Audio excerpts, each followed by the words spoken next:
Qu'est-ce qu'un bazooka? Qu'est-ce que faire le bord de mer? Qu'est-ce qu'une nichonville sénégalaise? Voici Georges Lebouc, il est philologue, il publie le dictionnaire érotique de la francophonie. C'est savoureux, Georges Lebouc, parce que philologue, vous étudiez donc les langues, vous êtes belge, on va peut-être s'en rendre compte, et dans ce dictionnaire étonnant, vous avez récolté toutes les expressions de la francophonie qui parlent de la plus belle chose du monde, finalement, l'amour. Bien sûr.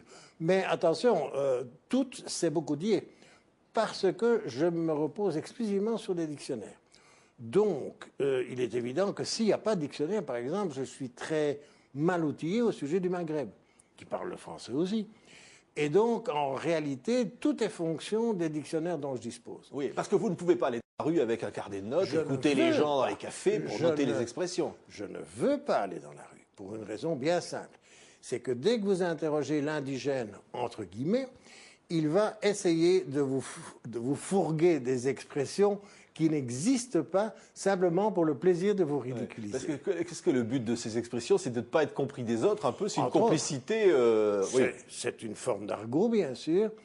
Et disons que ces expressions, il faut les avoir lues pour être sûr qu'elles existent. Maintenant, comme tous les dictionnaires ont souvent un quart de siècle de retard, il est évident que certaines de mes expressions sont vieillottes. Oui, alors on va en citer des exemples pour bien comprendre. Alors, citez-nous des exemples. Vous avez combien de pays, par exemple, vous avez recensé? Disons que j'ai essayé de recenser 75 pays, mais j'y suis pas parvenu parce qu'il n'y en a pas 75. Sauf la France, ça sera le prochain volume. Il faudra un volume entier, parce qu'on a beaucoup d'imagination en France. Ah oui, ça, sur le plan, disons qu'il y a deux plans français qui sont assez bien alimenté, c'est l'alimentation précisément, et puis alors le sexe, évidemment. Évidemment. Alors avant de commencer, quel est le pays où il y a le plus d'expressions, le plus imaginatif en matière d'érotisme pour le langage? Il n'y a pas d'hésitation, c'est le Canada. Le Canada, je dirais le Canada et la Côte d'Ivoire. Mais une fois de plus, c'est parce qu'on dispose de magnifiques outils de dictionnaire parfaits. Oui. Alors pour le Canada, c'est extraordinaire. Ça a eu une conséquence, c'est que comme j'ai révélé aux Canadiens eux-mêmes que c'était eux qui avaient le vocabulaire le plus riche en matière sexuelle, ils ont fait de moi une espèce de groupie. Ils sont devenus mes groupies.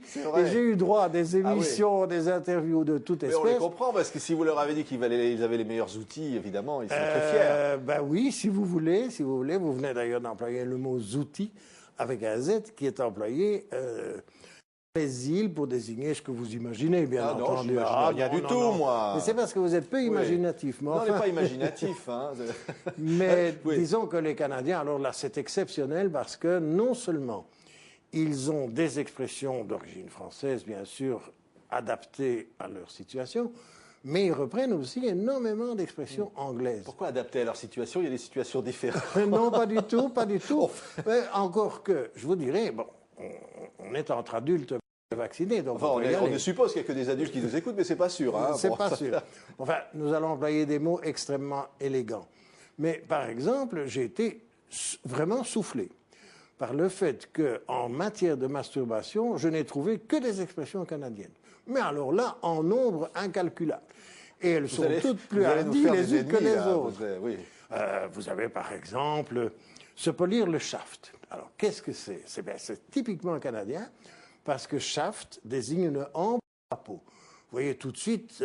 on voit, oui. Hein, vous voyez tout de suite. Oui. Bon, alors, purement français, coller les mouches au plafond. Tout ça révèle quand même un certain orgueil, une certaine gloriole, disons, mâle. Oui.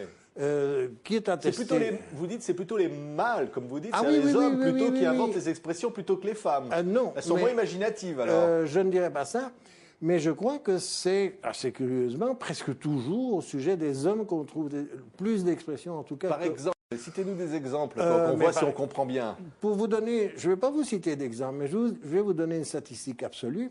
C'est que dans mon livre, j'ai 18 mots pour désigner l'outil masculin.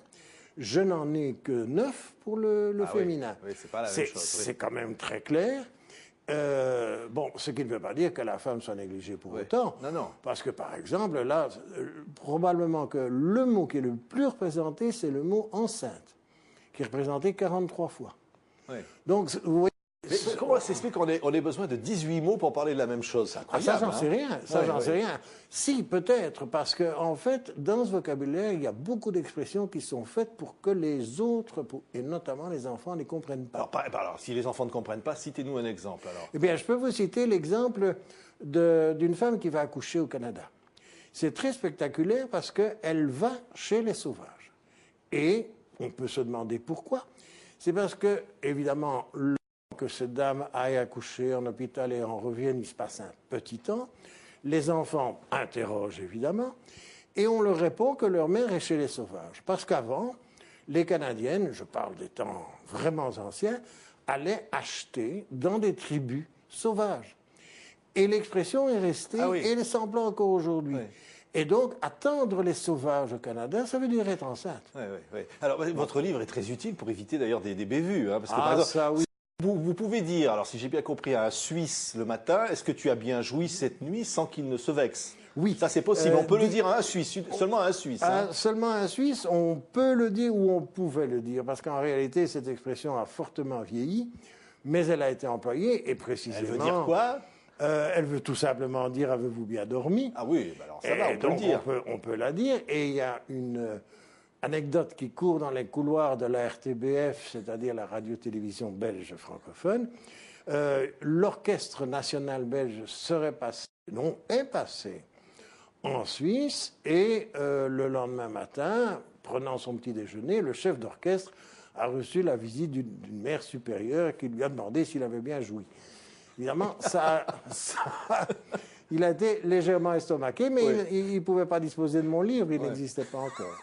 Mais je disais tout à l'heure en début d'émission, par exemple, le mot bazooka, mais ça résume tout, voilà, c'est l'Afrique. Parce que quand on parle du bazooka, on se doute de quoi on parle. C'est l'évidence. C'est un peu prétentieux quand même. Hein, mais écoutez, quand un Canadien vous dit qu'il se polit le shaft et qu'il compare son outil à une hampe de drapeau, c'est encore plus prétentieux à mon avis. En matière de longueur, c'est imbattable. Et qu'est-ce qu'au Québec, une femme qui peut prendre sa douche sans se mouiller les pieds? J'aurais tendance à croire qu'elle a une forte poitrine. Ah oui, mais uniquement au Québec, hein? Ah oui, si vous dites ça ailleurs, vous recevez de Donc c'est très très précis, ce livre est très utile, ce dictionnaire érotique de la francophonie publié autour des mots par Georges Lebouc est absolument indispensable si on veut voyager dans la francophonie pour ne pas commettre d'impayés. Je pense. Vous avez commis parfois des impairs, ça vous est arrivé? Je ne me souviens guère, mais il se peut, avant que mon livre n'existe, je ne connaissais pas toutes ces expressions, fatalement. Merci Georges Lebouc, merci d'avoir été l'invité de TV5 Monde, la chaîne de la francophonie. Merci à vous.